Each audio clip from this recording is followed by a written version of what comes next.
My father was from Tennessee, my mother's from Oklahoma, and they met during World War II, right after the war. My mother and her family came out to San Pedro.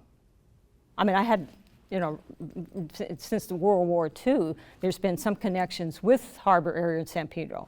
They came out and lived on O'Farrell Street in San Pedro, and they worked in the shipyards as ship welders.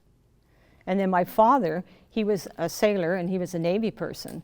So they met at the Pike in Long Beach, and they madly fell in love and got married and stayed in San Pedro for a little while, and then went back to Texas, and then we came back to Wilmington.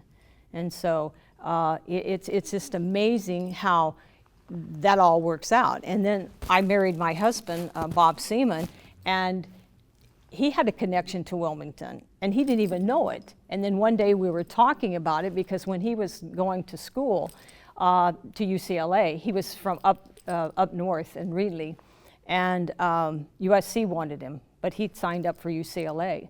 And so USC was like just on his tail trying to get him to change. They wanted him because he was a fabulous runner. They wanted him on their track team, give him a scholarship.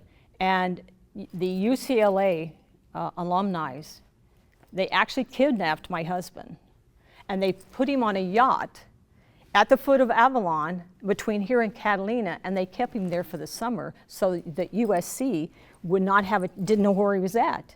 And Bob didn't even know where he was at.